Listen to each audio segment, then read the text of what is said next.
You see everything that happened to MLK, everything. Some of it internal because he writes about it, some of it external because people are observing. One of the sections that really lays out what it was like is a 4-year stretch where Dr. King and other black people would try to go and get served in restaurants that were segregating black people and weren't allowing them to get food. They would walk into the restaurants, they would sit down, dressed to the nines, and they would get denied service. They would get kicked out, they would get cursed at, spat on. Oftentimes they were beaten, right? Leave with concussions, bleeding. They'd go home, they'd wash up, they'd come back, they'd do it again. Go home, wash up, do it again. Go home, wash up, and do it again. And now, when we talk about it, we go, well, they did the right thing because look how it turned out. Yes, but when you read his life, you go, it wasn't inevitable. There was no guarantee that it was going to work. There was no sign that it was working. And yet, they persevered. And when I was looking through his life and when I was reading his works and I was looking, I was like, was there ever a moment when he regretted? Was there ever a moment when he regretted what he had gone through, what he was doing? Like when he tasted white people's food for the first time?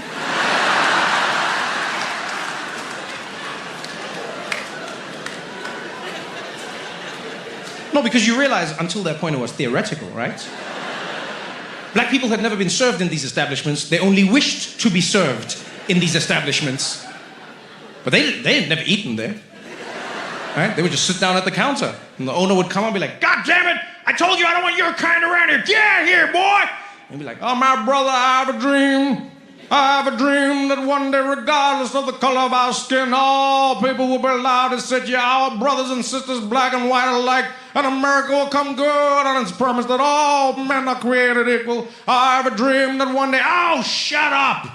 You've won. They changed the laws. Look at the TV. Here's your food. Thank you very much.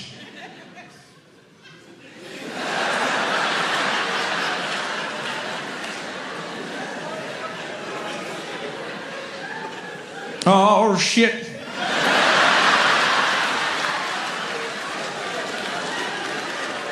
Now I have a new dream. I have a new dream that one day white people will discover seasoning. And I have a dream that they will no longer consider black pepper to be a spice.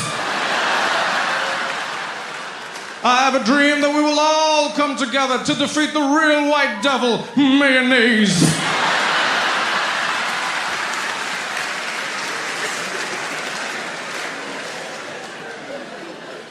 Can you imagine how awkward it must have been? That first walk after that first meal. Martin and his boys walking into the parking lot. Dead quiet.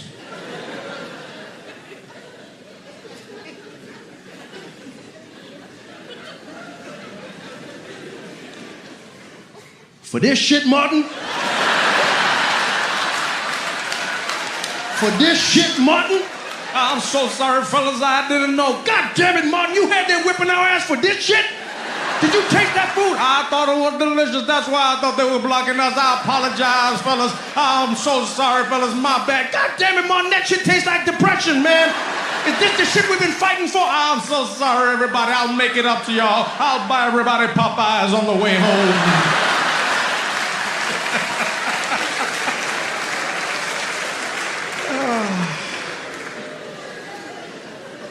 Who will you be?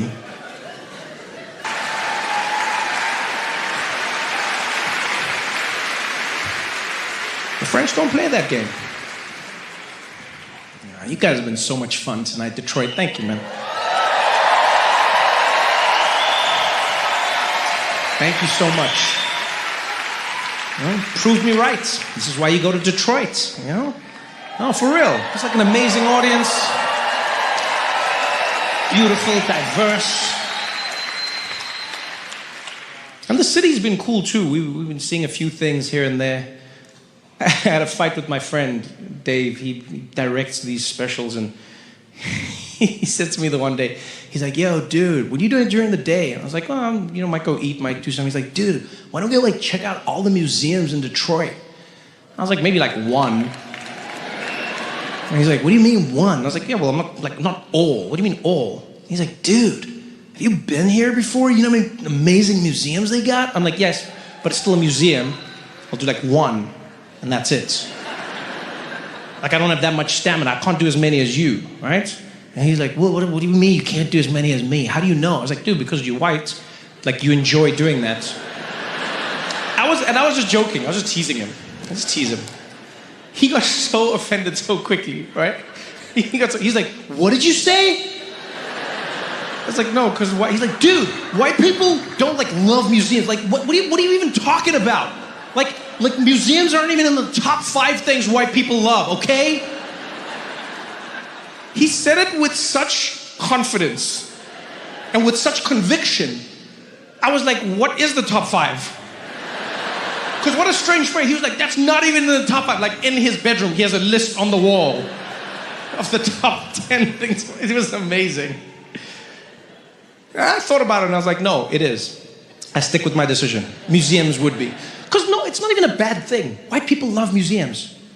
Like, a lot of people enjoy museums, but white people love museums. Love museums. There's not a single place on earth where white people have settled and not built a museum. It doesn't matter. White people love museums. Have you ever seen white people in a museum? Have you ever seen them? They just walk around smiling with their hands behind their back.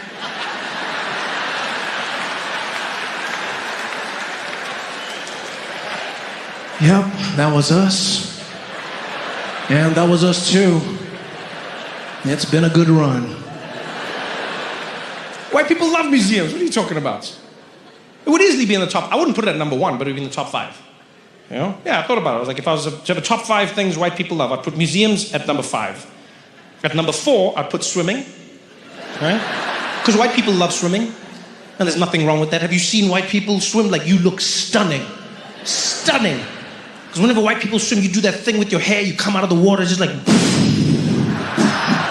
it just goes perfectly back like a duck. I would love swimming too.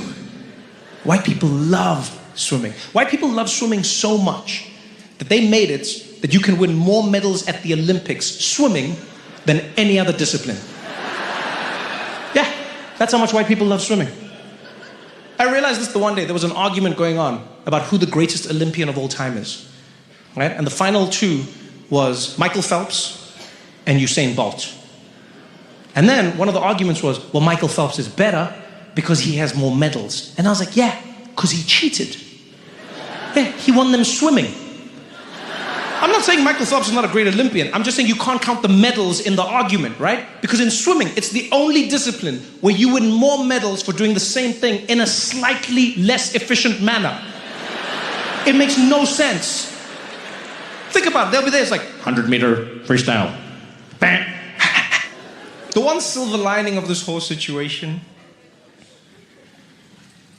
is that now would be the perfect time for an alien invasion.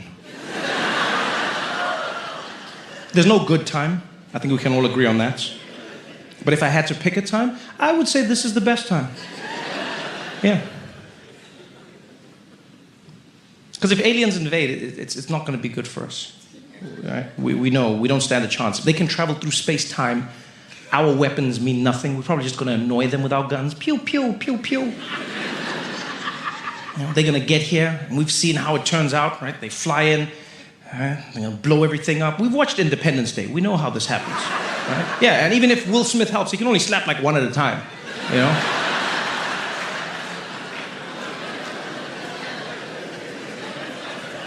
So what do? I think about it all the time. Genuinely, I think about alien invasions all the time. It is my Roman Empire. Like, what are we gonna do? What are we gonna do? Well, I never used to think about this. Like, when I lived in South Africa, this was nowhere in my mind. But in America, it's a real thing. Yeah, because when aliens come, this is where they're gonna come. Yeah, they're gonna fly here. They come straight to Washington, D.C., blow up the White House. And they go to other countries, you know, they go to London, blow up Big Ben. You know what time it is? And they fly to other landmarks, blow everything up. I know, it's an issue. America first. I get it. Yeah. When I was in South Africa, this is something I never thought about, ever. Because I knew when aliens invade, they're gonna blow up the world. But the one place they don't go is Africa. Yeah, you've seen the movies. They never invade Africa. I used to watch those movies all the time, and I'd wait. In the movie, the president would come and be like, citizens of Earth, aliens are invading our planet. Then you'd see the aliens invade. And then you'd be like, wait, I guess Africa's not on the planet? What is happening? They never invaded. Can you think of a single movie where they invaded Africa? District 9. No. What? District 9. No. And screw you for trying to mess up my special. Sitting up there in the balcony like a king. District 9, I tell you. Off with his head. No. District 9, it's a good attempt, but no. If you remember the plot of District 9, the aliens didn't invade Africa. The aliens crash landed in Africa. And then they spent the rest of the movie trying to escape. Because we don't mess around.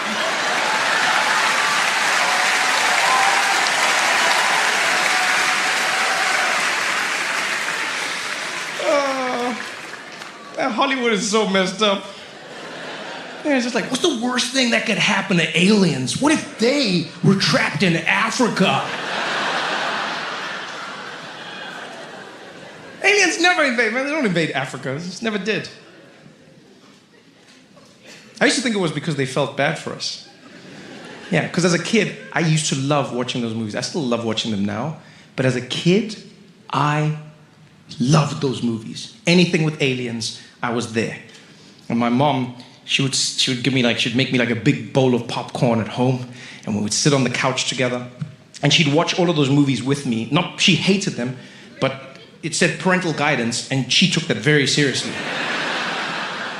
Like one day she was walking past, and then it was like, we recommend parental guidance for this film, and she was like, I gotta watch this, and then she did it every movie going forward. I would have to run and call her sometimes. The show would just start randomly on TV, and they'd be like, and I'd be like, Mom! Mom! And then she'd come in and I'd be like, what? I'd be like, Darren needs you to guide me. Yeah, but then like 5 minutes in, I feel like I was guiding my parental, because she would sit there, and then the whole movie she'd be like, what's happening, Trevor? Who are they? Who are these people? Why are they doing this? What's going on here? I'd be like, Mom, I'm with you. I'm with you. I started this movie with you.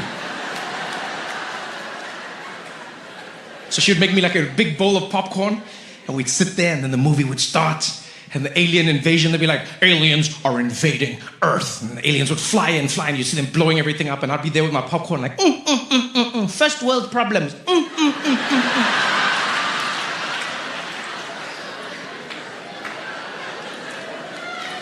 I genuinely thought, I was a little kid. If you ask me, like, how come you never see them in Africa? I was like, oh, because they feel bad. I thought the aliens felt bad for Africa. You know, there'd be the ship that would fly over each continent to blow it up. And then there'd be one over the African continent, 2 aliens in the cockpit, like, prepare to launch photon lasers. Do you get ready on your command? 3, 2, 1. Wait, hold on. I think we already did this continent. I think we've been here. Negative, we've never been here before. Blow it up. What am I blowing up? Look at this shit, something already happened. What the hell's going on here, dude? What am I supposed to blow up? Who did this? I don't know. Checking now. Beep, beep, beep, beep, beep, beep. It says it was the British.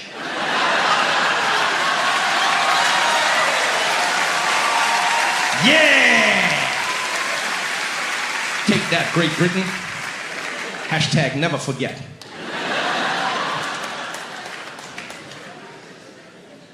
Now, those alien movies, man, they made my day, but they terrified me.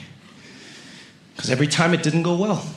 The aliens fly in, they conquer the Earth. We win by luck, because it's a movie, but in real life, I don't know. It's not good. We have no chance. If aliens invade, we have no hope. Or at least we had no hope.